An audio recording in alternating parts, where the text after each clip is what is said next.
everybody. It's Alex Will. Welcome to Listen Within, my podcast about the voice that you have inside, seeking for answers, questions that we ask ourselves every day.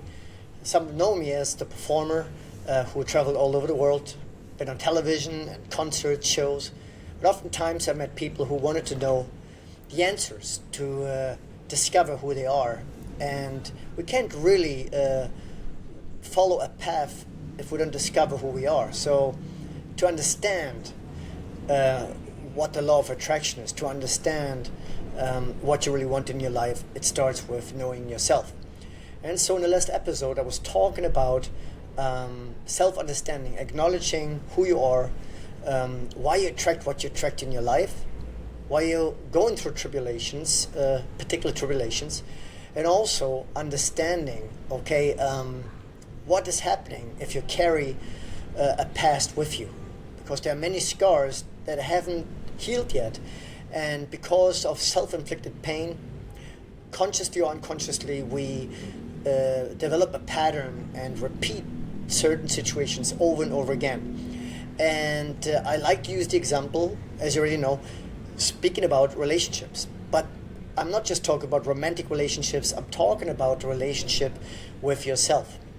So if I don't love myself, if I don't know myself, how am I going to be able to know somebody else? How am I going to be able to love somebody or respect someone if I don't even respect myself? And of course, this is easy to say, it's very easy to judge. A lot of times we don't even know that we actually that we disrespect ourselves, that we don't love ourselves enough. We may think we do, but we don't. And so one thing I want to speak about is, and I've learned that when I get very close to people. As a performer, I travel. Okay, I sing in front of thousands of people, but then I go back to my place and I'm on my own. And a lot of us tend to escape from, so to speak, the reality that we're facing. When you are with someone that is close to you, this is no longer the case. Similar to a boxer in a ring. You can only run around so much. Eventually, you'll be in the corner and you have to face your opponent, basically. Okay? So, in part one, I started talking about how do you deal with the challenges. In other words, how do you deal with the storm coming your way? And you can react and act positive, or you can do it also in a negative way. All of us want more love, all of us want more joy, all of us want more pleasure. I keep saying that. And obviously you want less disappointments and it's pain and suffering, etc. So pain is part of life. There will always be some form of disappointment. There will always be some level of struggle. But what is your perception of life? How do you deal with that? Yeah. So I want to talk about this in part two. And so the power of influence has a lot to do with how it shapes your character. Everybody has an upbringing. All of us have parents, whether we know the parents or not, but we made somewhere and we arrived in this world. And we have a certain level of influence. And it doesn't really matter where you are. Okay? I'll give you an example. Let's say I was in school and I was different than the other kids. I was into arts, I was into performing, I was into, maybe having some level of science fiction. I always had a very wild imagination. And so naturally I was a little different. And I did my thing. I would get into painting or drawings, etc. And not every kid related to that, okay? So the other thing is I've experienced a certain level of difficulty going through my parents' divorce. So that's a personal story. And when you go through struggle, let's say you're going through arguments or you're going through these kind of challenges that really hit you in an early age, it has an effect on you and also has an effect on your self-esteem. That's, by the way, for everybody. Uh, on the contrary, if someone has been brought up in a very peaceful family, and I know people like that. We had one kid it was in the 5th grade, and this guy was so popular. I mean, he was well groomed, and he was very cool. He was a great athlete, and had a very positive outlook. His parents brought him up a certain way. Also, parents very positive, a very peaceful, loving, joyful family, and that had effect on this kid. And all other classmates would pay attention to that. They would say, "Wow, that kid, why is he so positive? Wow!" And so you always draw a lot of attention to him. Okay. Now, I was very fortunate that the struggle and the challenges that I've experienced in my life, I used for creativity. I discovered painting very early, and then also music. And if I ever felt a certain level of discomfort, I would, subconsciously, I would just write something down. I would create music. And when I was able to perform the song or present a painting, a drawing, people would be affected by it in a very positive light. And it has nothing really to do with me. It's just a projection of feelings, and you get a counter reaction. Yeah, so you'll understand where I'm going with this, the power of influence. So, but now going into something very extreme, and this was a very, very, cool kid, but this kid went through so much struggle, came from an abusive family. And this kid was not an artist. He did not discover his creative part yet, or whatever that was, because all of us were very young. And you could tell he was very heavy, very quiet, introverted. He wouldn't speak to anyone. And naturally he had no friends. So he didn't know how to cope with the pain, with the struggle. And that was his influence. And as the years go by, this will carry on more weight if we don't pay attention. Besides the fact that I was able to turn pain into pleasure, that does not necessarily mean that all my wounds were healed. I included went through my own challenges and struggle as I grew up, and all of us do. So you're not alone if you're dealing with a relationship struggle, whether it's an intimate relationship, whether it's a marriage, whether it's your boss, or whether it's anybody that you know in your life, family members. There is always this one part of your life which will be relating with yourself and with another.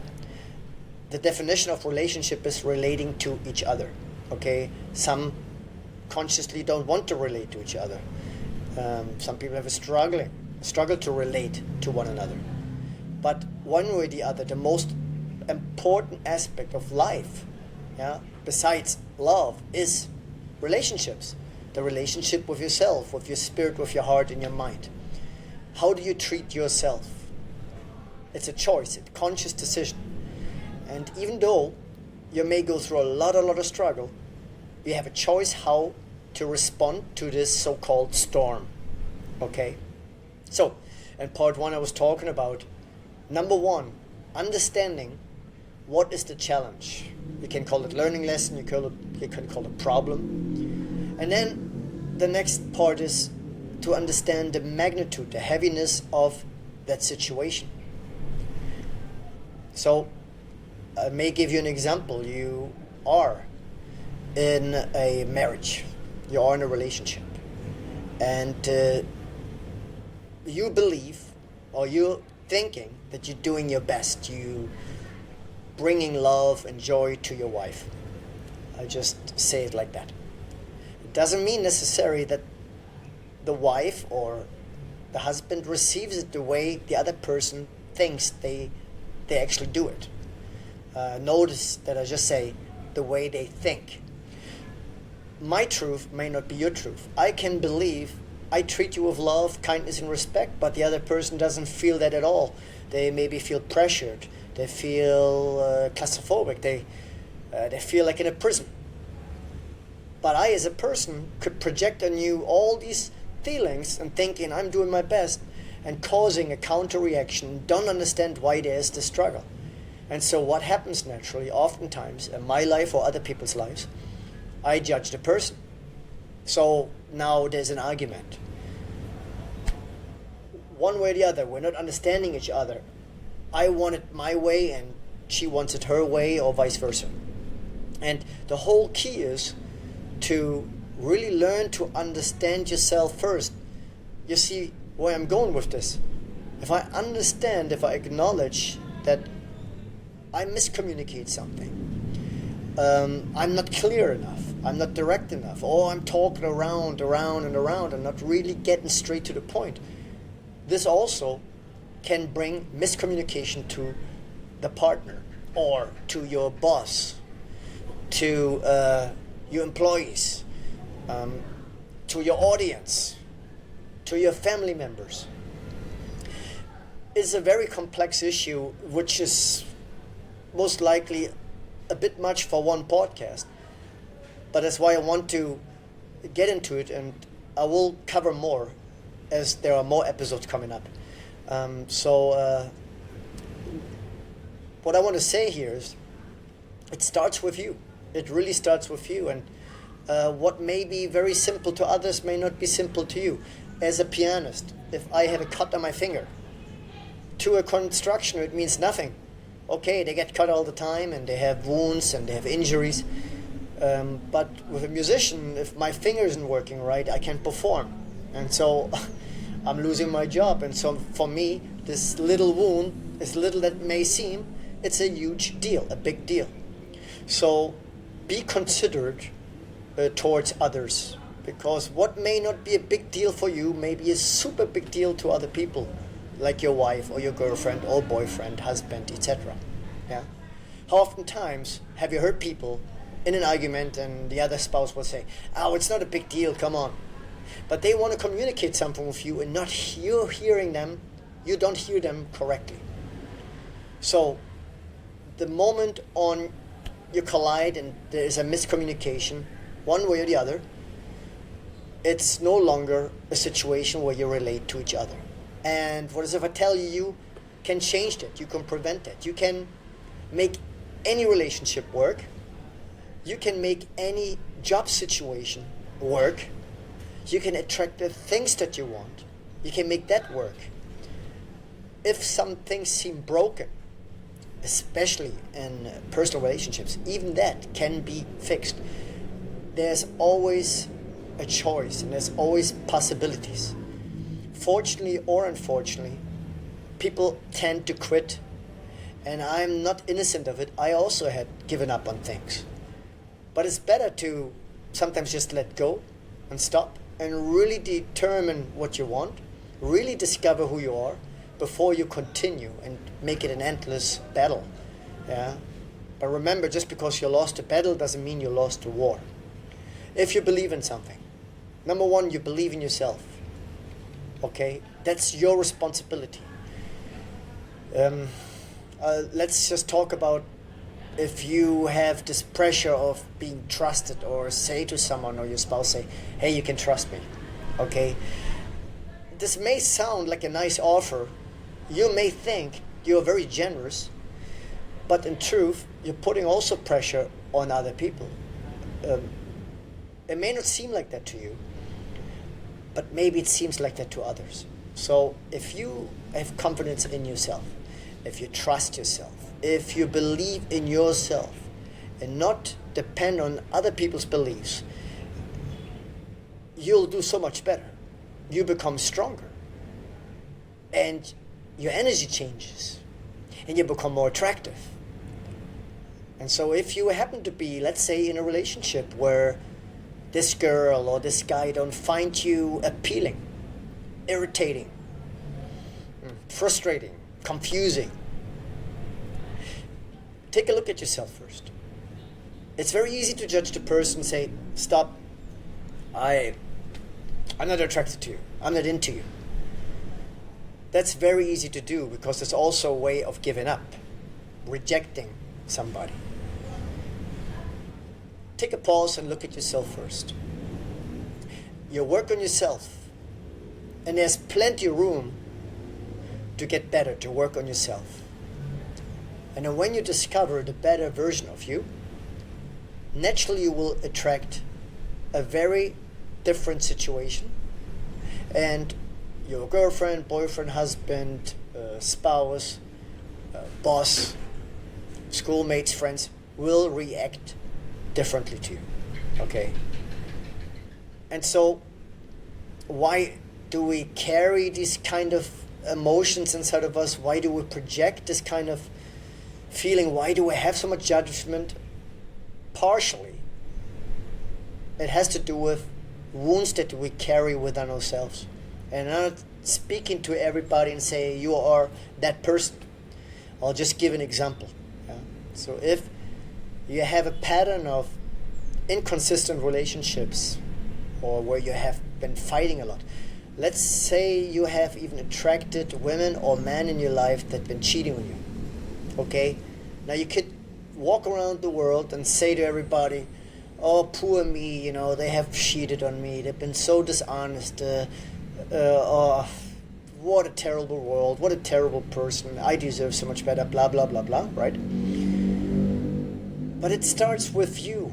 How selective are you with your choices? How much self-esteem do you have? How much do you believe in yourself? What kind of people do you look at?